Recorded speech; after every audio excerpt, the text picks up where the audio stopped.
Ah ouais, non, vraiment, exactement la même.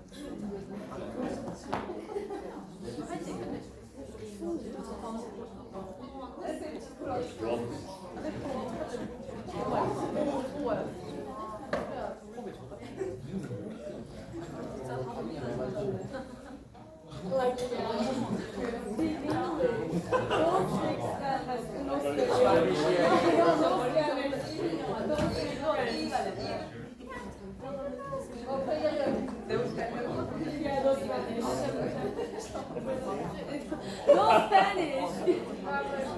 No, no,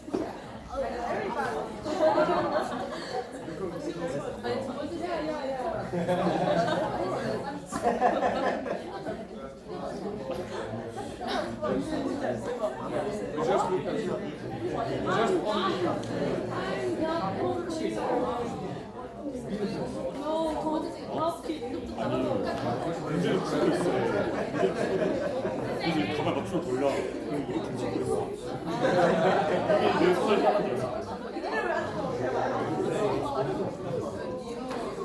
자, 못 봤어. 조금만 보여주고.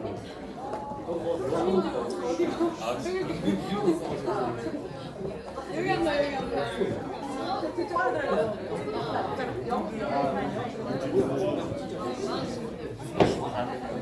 운동관이 4시간인데 들어가요. 아, 갑자기 우리 찍는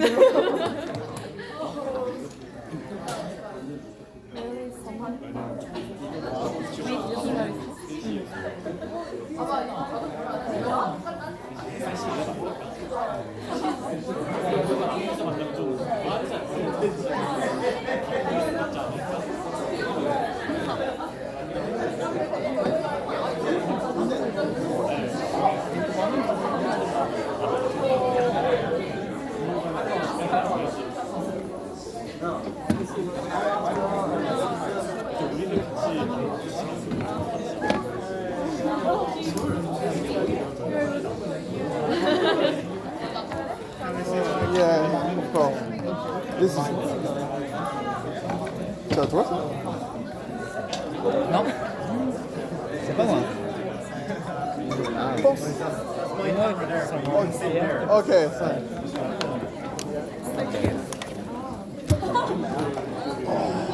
Sorry.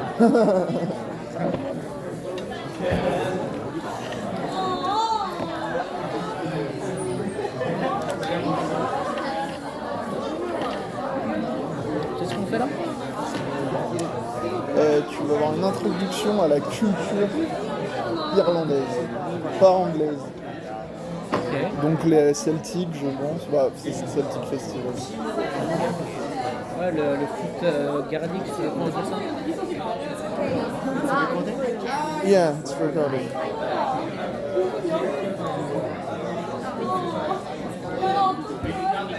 Okay, everybody.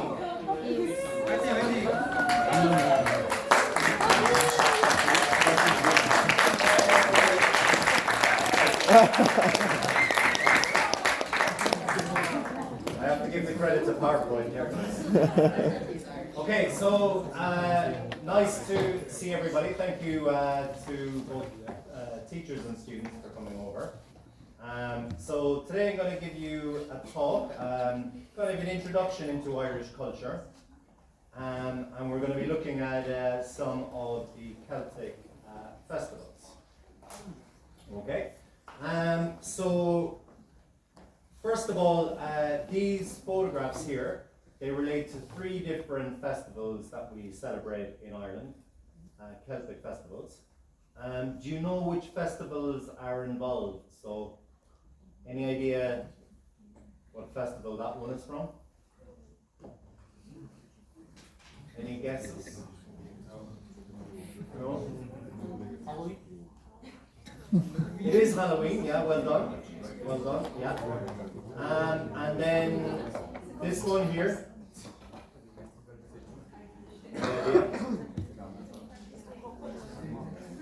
Not St. Patrick's, no, but it is a festival connected with a patron saint of Ireland, but not St. Patrick, actually another saint.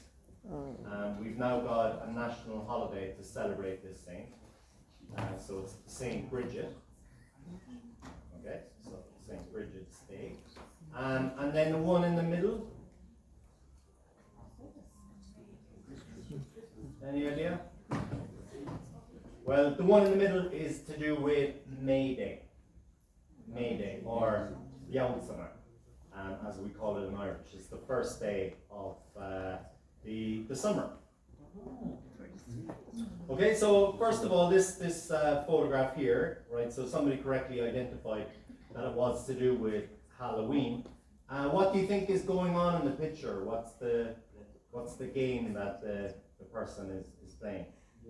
Well, so first of all, the way that we say Halloween in Irish, remember this is a festival that was originally a Celtic festival. No. So how you say it in Irish is Iha Hauna. Maybe.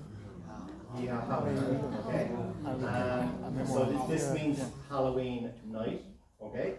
And this was the start of the Celtic year. So it was kind of like New Year's Eve, if you like. And because the world was going from one year into another, we thought that it was this kind of liminal time. So as we were waiting for the new year to start and the old year to end, we thought that it was at this time that you could travel into on sale Ella, or the other one. Well, I'll give people a second maybe to take a seat there.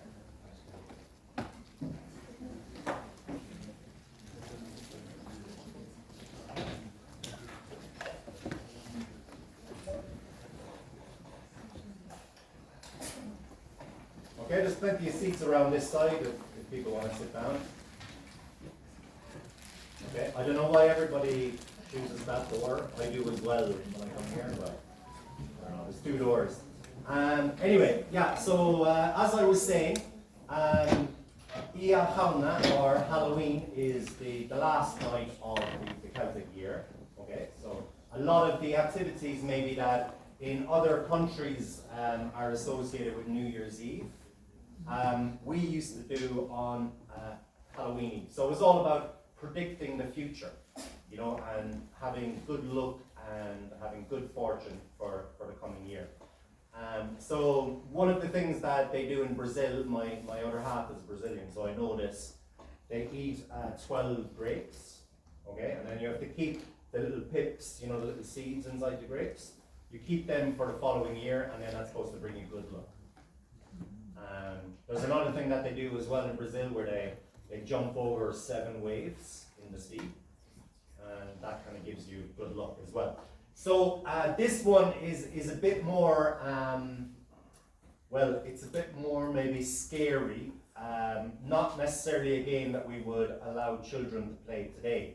But basically they have to put a blindfold on them, right? And on each of the 3 dishes in front of them on the table, so you have water in one of them, you have clay or earth in another, and then a ring in the third one, okay? And then the child puts on a blindfold, and so you have the blindfold on, and then you put your finger into one of the dishes. Now, the other people who don't have the blindfold on, they will be mixing up the position of the dishes, okay? So the person puts their finger in, and then if they put their finger into the water dish, it's said that they will go over the sea, so they will emigrate away from Ireland, usually to Australia or to Canada or United States or somewhere like that. Okay, so that was the idea of the water. Now, if you put your hand in the dish of clay, that means you're going to be dead. Okay, in the next 12 months. Now, to us in the modern world, we might think that that's very, wow, like, how can we leave children play a game like that? But remember that our experience, our modern experience of not getting sick or having really good quality hospitals to go to, they didn't have that up until about 100, 120 years ago. You know, death was something very common before antibiotics. You know, if you got a disease, people died, and chances were that people would die. So death was something that was very common. Most people who grew up in families up until, let's say, the 1930s, they would have had at least, you know, 1 or 2 brothers and sisters who had died when they were children. So dying was something kind of quite common, right? So anyway, a little bit morbid, but sure, that's what used to happen. And then if you put your finger into the plate with the ring, of course, there's going to be wedding bells. Okay, wedding bells on the way. You're going to be getting married. Okay, so these were kind of things to all about predicting the future. So another thing that people used to do at Halloween in Ireland before is this. So what do you think is going on in the picture here? What are they eating? Does anybody know what this is? So it's a type of bread, and we call it barmbrack.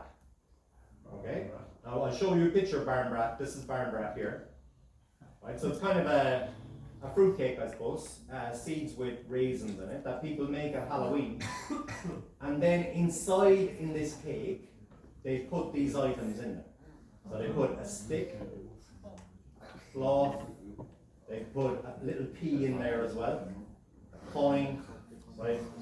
Now they don't really do that anymore today because, you know, people are worried about people choking and, you know, litigation and all that sort of stuff. But the traditional ones, the ones that I used to have at home with my mother, I remember, she used to put in all of these things into the barmbrack before it was baked. So the word barmbrack comes from the Irish barreen brack. So brack is like spotted. It's also what we call the fish trout because they have kind of spots on their back. So the raisins kind of gave it this spotted look. And barreen then is just a loaf. Okay? So then they would put all of these items in there, and then they would, if they, for example, got the ring, then again, just like in the first one, that would mean that they would be the first to marry. If they got the coin, what do you think that meant? Exactly, right? If they got the stick, or the wood, what do you think that meant? No, they wouldn't turn into a tree. Good guess though. What it would mean is that they would be buried because coffins are made out of wood. I don't think they could put the clay into the cake. So if you got the wood, that means that you would be dead within the next 12 months. So not very nice. And then the cloth would mean if it was a man or a boy that would get the cloth, then you would marry a seamstress. And for a boy, if a boy got the cloth, then or if a girl got the cloth, then she would marry a tailor. Okay? I can't remember what the P was for. Poverty. Because poor people eat peas, of course. Should have known. Yeah, exactly. Thank you. All right. So here, this is a photograph here from the 1980s. Okay, kids dressed up for Halloween. Okay. So what do you think are the main differences between the Halloween costume that you would wear or that you've worn at Halloween parties yourself, if you've ever been to one, and the ones here? So, what are the main differences, do you think? So we didn't really wear masks as often as you might think. Maybe this child here, you can see he's got his mother's tights, old tights, right? And people would put soot onto their faces. So soot, S-O-O-T, is kind of black ashes that are left after a fire. So like soldiers sometimes put those things on. And then these kids looked like they were dressing up in their parents' clothing as well. This picture is from the Folklore Commission. So anyway, this is the way that people used to get dressed up at Halloween in Ireland, rather than getting dressed like, I don't know, Superman or something today. So it was taken in 1980, and the usual thing then was to dress in your parents' clothes and go from house to house collecting fruit, nuts, and sweets. So this trick or treating, so Bob no Bula, we would call it in Irish. So either you give us money, or basically we will kind of beat you up. And then that's the word soot that I was telling you about. So what was the reason why people got dressed up in this way in the first place? What was the original purpose of it, do you think? Why did people disguise themselves? Well, I will tell you the reason for that in a minute, or maybe I'll tell you it now. So basically, the story goes that in ancient times, people in Ireland used to believe in the fairies. Anything they couldn't explain, they would blame on the fairies. So if somebody got sick, it was the fairies who did it. If a family had very bad luck, it was the fairies who were responsible. Okay? So the fairies were these very real creatures, and they came from the other side, or in Downella, as we say in Irish, the other world. Now, at Halloween, remember I said, because it's the old year and the new year, it's this liminal time, the time when the space between El Masaya, or the beyond, right, and our world, our reality, it's when it's at its thinnest. So the fairies, or the demons, we used to think of them as well as being fallen angels. Right? These were the angels that helped Lucifer during the war at the beginning of the universe, between Saint Michael and the forces of good, and then Lucifer and the forces of evil. So the fairies, we thought, came from those fallen angels. So they weren't bad enough to go to hell like the devil, but they couldn't stay in heaven either. So they were sent to this place. Okay? But on Halloween Eve, the distance between that place and our reality was at its thinnest. So they could travel. Now, the one thing that the fallen angels or fairies wanted is they wanted human blood. Right? And the reason that they wanted that was they could procreate with human beings and increase the amount of human DNA that they had. So that one day, these fallen angels might be human enough to get back into heaven. Right? So that's the story. So that's why you disguise yourself at Halloween. So that the fallen angels, the demons, the fairies, whatever you like to call them, so that they will think that you are one of them and you won't be kidnapped. you won't be taken to the other side. Okay? So, that's the legend anyway behind that. Okay? So here's another game that people play. Now, the reason that there are apples in a lot of the games is because the apple harvest was just about now, right? Just about the end of October. Also, other types of fruits and berries and things like that, the ones that you saw that were in the barn brack, they were just being harvested around now as well. So there was loads of apples around. So people couldn't keep apples, refrigerated as we do today. So you had to kind of eat them when they were fresh. In the modern world, we are very used to being able to get strawberries or apples or pineapples or whatever type of fruit any time of the year. But before, people could only eat things when they were in season, because otherwise they would go off when there was no method of refrigeration. Okay? So anyway, they played games with apples. So one of the games that they used to do is they would put the apples into kind of a basin of water here. And then you have to bite the apple. And inside in the apple, we put things like the ring, the coin, the pea, So depending on which apple you bit into and you're able to pick up, that would tell your future, right? So it was all about telling the future at the start of the new Celtic year. Okay? They also would tie the apples, to the ceiling, and then kids would have to try to bite them as well. Again, without using their hands. So they couldn't use their hands in these cases.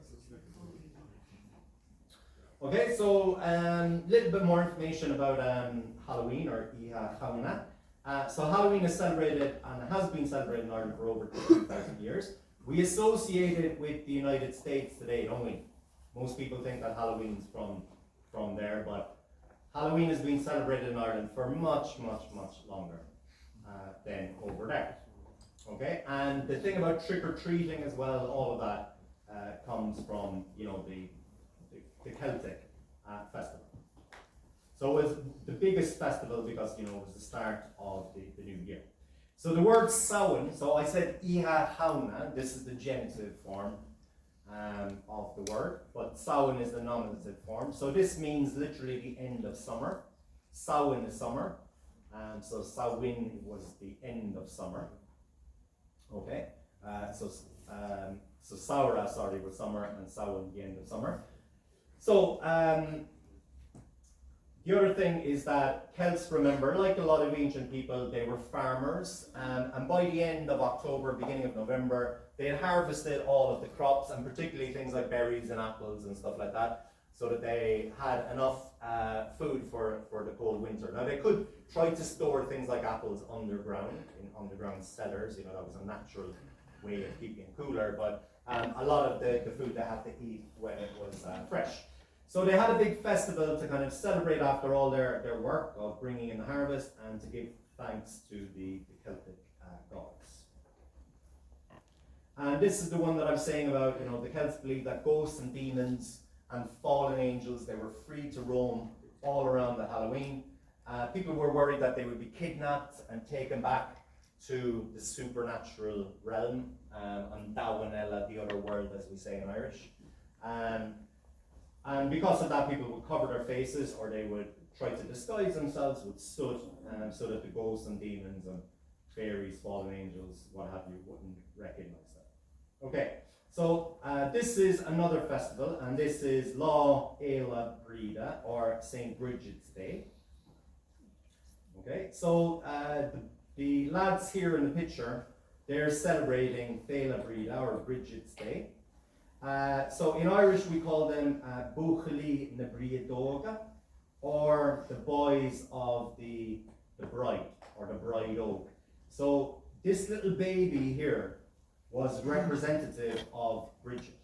Now Bridget, in Ireland she's known as a saint, Saint Bridget, but actually originally Brigantia was a Celtic goddess. Okay? You have lots of tribes called the Briganti in different parts, near to Lake Constance, for example, between Germany and Switzerland. Also, in the north part of the island of Britain, there was another tribe called the Briganti. So she was this very powerful Celtic goddess, and she was associated with fertility and birth and motherhood and things like that. Okay, so the slang word for Bridget in the English of Ireland is biddy. We also use this word biddy to talk about older women in Ireland. They're a biddy, let's say. Who's that biddy over there? Okay, so biddy boys was another word. So this is kind of slang from Bridget. Okay, so sometimes it was the boys who went around.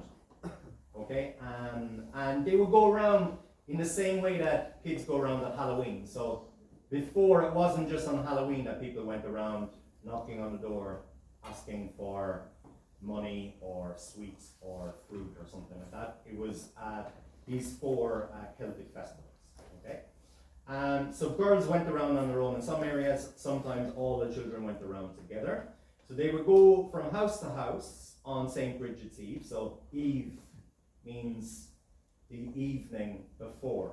Okay, so that's where Halloween comes from. It was originally Hallows Evening, the festival of All Hallows, or the festival of All Saints, All Souls. So they used to carry this figure representing St. Bridget, so this doll that I was telling you about. So the doll, as I was saying, is called An Bhrídóg, and the bride. So the English word for the woman getting married, the bride, there is a connection there. Because remember I told you about fertility and reproduction and all that kind of thing. So that gives us the word bride. And there's lots of rivers as well in Ireland called the River Bride. There's one very close to Cork. They were all named after Bridget. So the bride, though, most of the time looked a lot scarier than this. And they were very often made out of dried wheat. Now, wheat is the grain that we use for making bread, right? The most typical one. Trigo is the word in Spanish and Portuguese, at least. But they would make it from the last bit of wheat from the previous season. So they would keep the very, very last bit of wheat, and they would make a doll out of that to represent St. Bridget. And then they would kind of play music and collect money and food for a party in honor of the saint. And they also said this traditional verse, Shoisteach mar bhrídóg chunantí, mar bhrídóg all in gléasta in éidig agus tí. Tuair pinin don bhrídóg is big she buich díach. Now you all understand that. Only kidding. So here's the translation that I'll give to you. So this is the bhrídóg that's made from the last bit of wheat straw from the previous season. Okay, so it's a little bit scary, right? Yeah. And then the biddy boys would kind of dress like that as well. I don't know how that started, but that was the way they dressed. But I remember seeing one of these little bhrídógs when I was a child and being very, very frightened.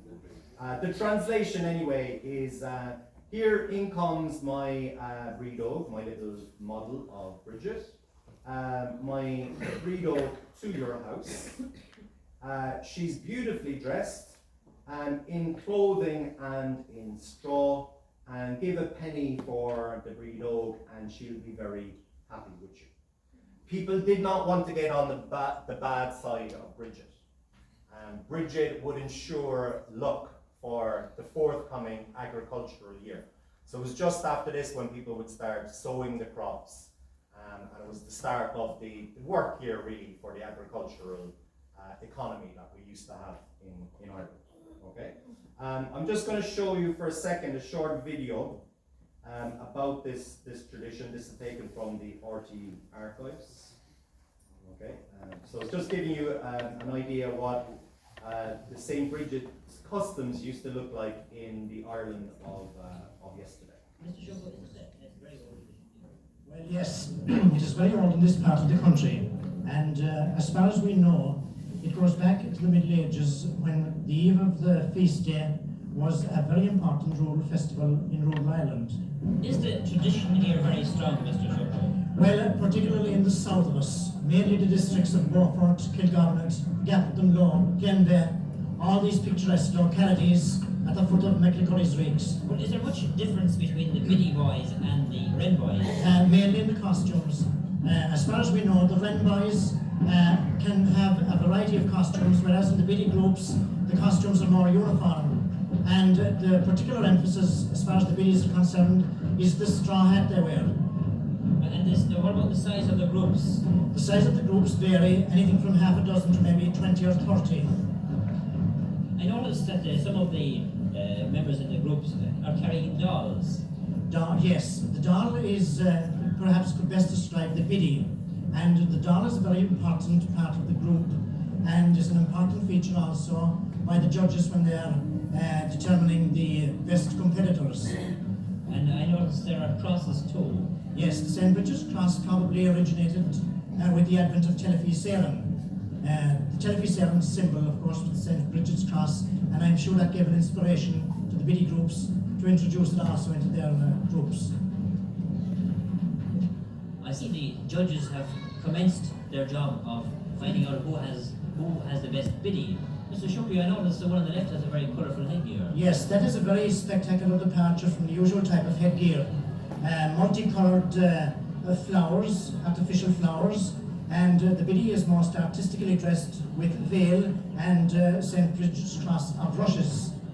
The biddy also carries the staff of St. Bridget, adding to his general spectacular appearance. Now,